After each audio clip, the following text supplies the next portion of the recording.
Assalamualaikum warahmatullahi wabarakatuh. Shalom dan selamat sore. Halo Sobat Farmasi, apa kabar? Kembali lagi bersama kami kelompok 5.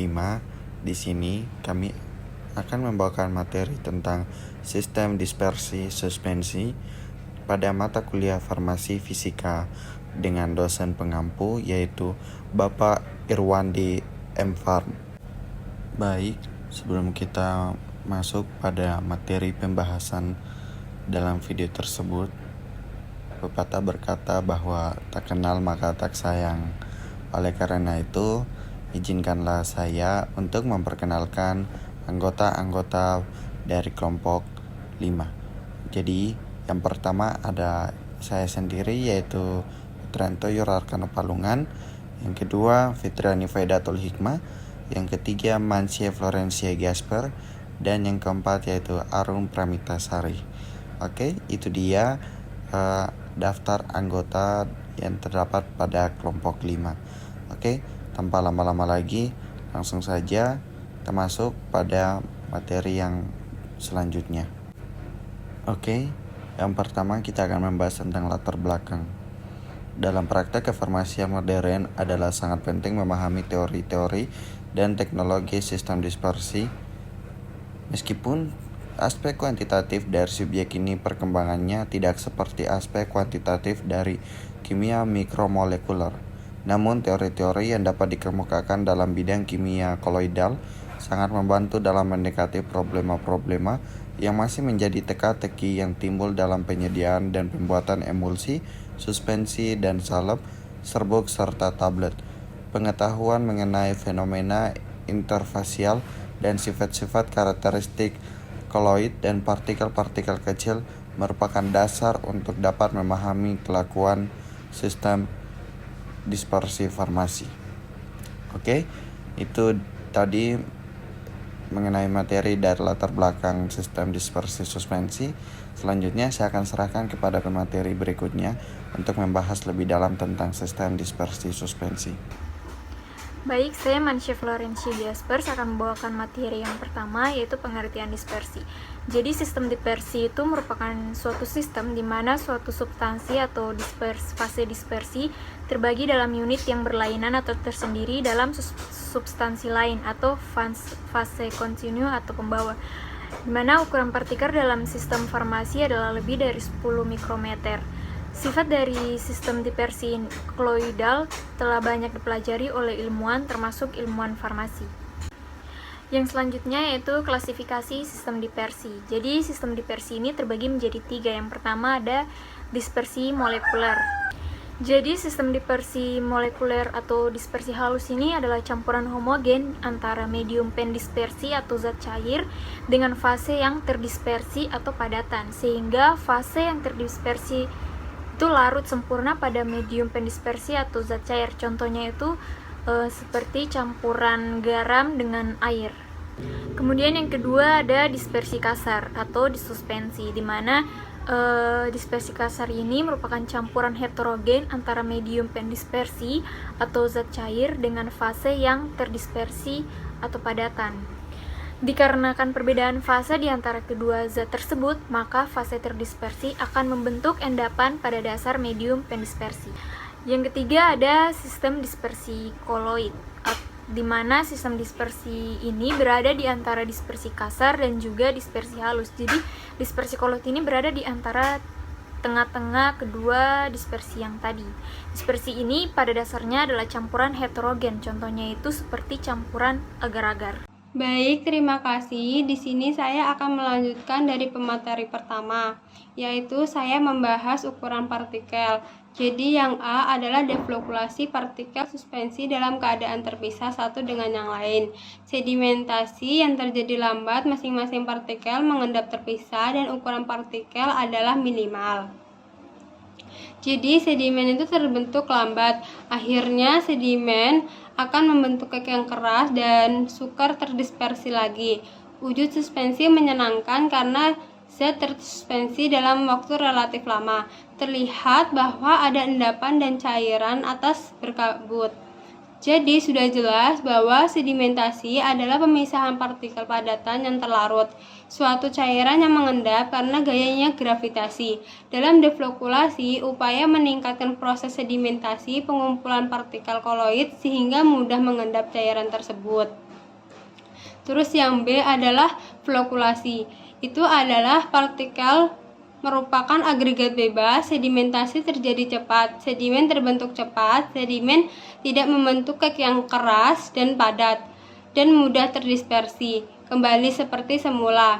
Wujud suspensi kurang menyenangkan, sebab sedimentasi terjadi cepat dan di atasnya terjadi daerah cairan yang jernih dan nyata.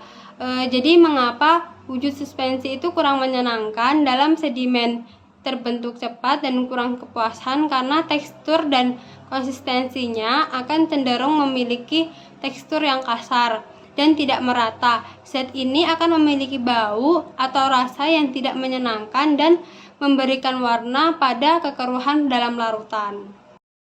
Baik, di sini saya akan menjelaskan tabel pada sifat dan sistem dispersinya. Jadi yang pertama pada sifat bentuk cairan, larutan homogen tidak dapat dibedakan.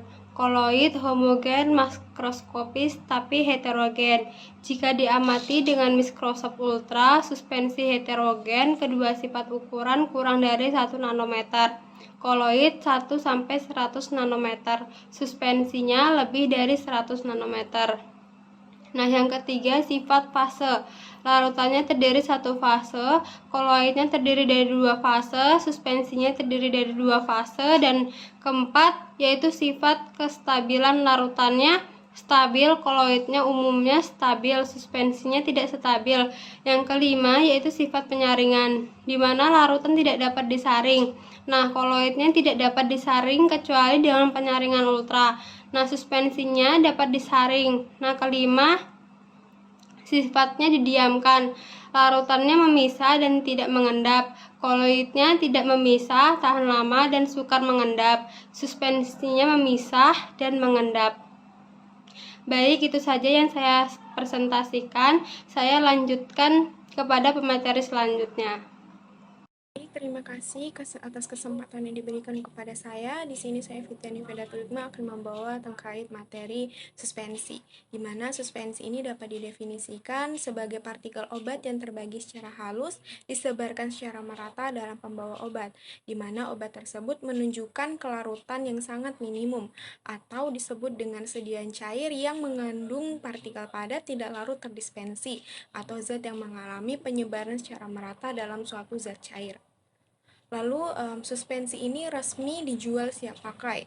Ada yang berbentuk bubuk kering atau sirup kering yang dapat disuspensikan dalam cairan pembawa, biasanya air. Salah satu contohnya adalah suspensi antibiotik yang biasanya ditemukan dalam bentuk sirup kering amoksilin. Baik, yang selanjutnya adalah beberapa poin yang dapat menjadi penilai kestabilan sediaan suspensi, di mana yang pertama adalah volume sedimentasi yang merupakan perbandingan antara tinggi sedimen akhir dengan tinggi suspensi awal, sehingga ditetapkan pada suhu 25 derajat Celcius. Viskositas yang sesuai dengan menghasilkan sediaan suspensi akan yang baik karena sediaan itu jadi lebih mudah dituangkan. Lalu yang kedua adalah flokulasi, di mana proses pembentukan flok atau yang disebut dengan gumpalan zat padat yang besar, sehingga pada pengadukan lambat untuk meningkatkan saling hubung antar partikel yang goyas, sehingga meningkatkan penyatuan atau yang disebut dengan aglomerasi. Lalu yang ketiga adalah metode reologi, di mana ini tuh merupakan teknik yang digunakan untuk mempelajari perilaku aliran dan deformasi bahan seperti cairan atau material lunak. Jadi dengan mengukur respon mekanisme terhadap gaya atau tekanan yang diberikan dapat membantu memahami sifat reologis suatu zat seperti viskositas dan elastisitas.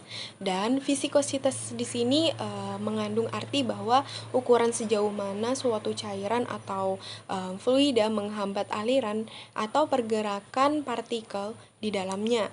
Jadi semakin tinggi viskositas, semakin sulit juga fluida atau cairan ini mengalir Lalu yang selanjutnya adalah elastisitas. Di sini tuh mengacu pada kemampuan suatu bahan untuk mengembalikan bentuk atau ukuran setelah mengalami deformasi atau peregangan. Sehingga dapat disimpulkan bahwa ketiga poin ini tuh sangat penting dalam sedia informasi, di mana pemahaman derajat flokkulasi dan metode rheology ini tuh dapat memberikan wawasan tentang perilaku partikel dalam cairan yang dapat berdampak pada volume, sedimentasi, dan karakteristik aliran campuran. Baik, itu saja yang bisa saya sampaikan. Saya serahkan kepada moderator. Terima kasih. Oke, terima kasih kepada para pemateri yang telah menyampaikan materi-materinya. Jadi, kesimpulan dari materi pada video kali ini yaitu sistem dispersi adalah sistem di mana suatu zat tersebar merata atau disebut dengan fase terdispersi di dalam suatu zat lain dengan nama lain fase pendispersi atau medium. Fase terdispersi bersifat diskontinu atau terputus-putus, sedangkan medium dispersi bersifat kontinu. Klasifikasi sistem dispersi berdasarkan ukuran partikel terdiri atas 3 bahan, yaitu yang pertama dispersi molekular, yang kedua dispersi koloid, dan yang ketiga dispersi kasar. Oke, berakhir sudah presentasi video kali ini. Semoga presentasi kali ini dapat bermanfaat bagi kita semua, baik yang mendengarkan maupun yang menontonnya. Sebelum saya akhiri presentasi video kali ini, saya bersama seluruh anggota kelompok mengucapkan mohon maaf yang sebesar-besarnya apabila terdapat kesalahan kata dalam pengucapan, baik itu secara sengaja maupun tidak sengaja. Mohon dimaafkan karena kami hanyalah manusia yang mempunyai keterbatasan. Oke, saya akhiri pertemuan video kali ini. Wabillahi taufiq hidayah. Wassalamualaikum warahmatullahi wabarakatuh.